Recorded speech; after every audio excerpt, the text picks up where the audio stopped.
Mr. President, I rise in support of Senate Bill, House Bill 2400. My apologies.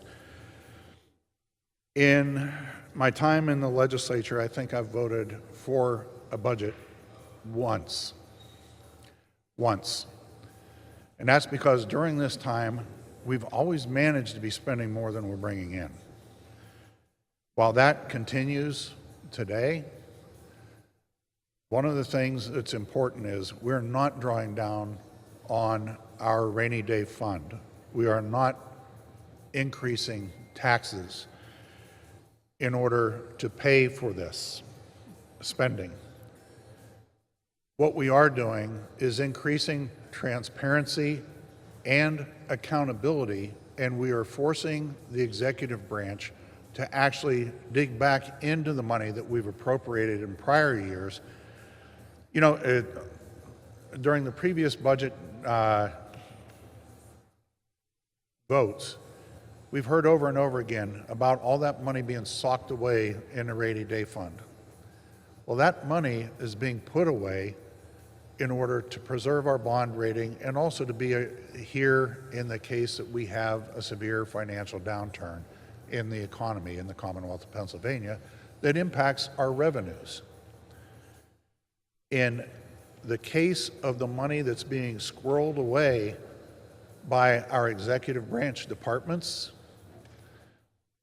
that money is being put away and being used in ways that are unaccountable. They're used in ways that we have not necessarily, through the legislative process, approved. They're not the things that we wanted to see happen, and that's because our constituents have not asked us to vote on it and make it happen. One of the best parts of this budget is that we are finally forcing transparency on our Medicaid and Medicare, as well as the pharmacy benefit managers. We have 3 organizations in the Commonwealth that are responsible for that. They get billions. Now, we have approved in prior years money for the disabled service providers to provide additional disabled service providers and reduce the waiting list in an attempt to eliminate the waiting list. The members should talk to their companies that are providing those disabled service providers. They haven't seen a dime of it. We're approaching almost $2 billion that we've given in increases. Our DSP companies haven't seen any of it. July 28th, Chris Freeman, who operates the Mill Hall Pharmacy up in Clinton County, has finally given up. He has been trying, and I know down in Delaware County and other counties around Philadelphia and Allegheny County, this isn't just a rural thing, this is all over the Commonwealth. The money that we have appropriated to get to those pharmacies is not getting there. One of those managed care organizations, the CEOs living in Florida, as well as many of the senior executives in Florida and Georgia. They fly up here on corporate jets. They don't get any money other than what the state provides or the federal government. One of those companies is making Pennsylvania pay for all of the administrative costs for the other states that they manage. We're on the hook. We're paying for that because in those other states, they're not allowed under their law to actually use that money for administrative costs.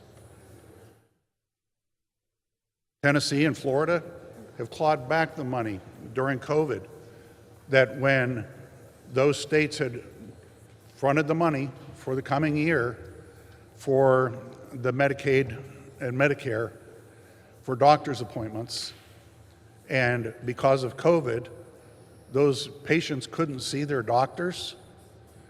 Tennessee and Florida clawed that money back. We haven't.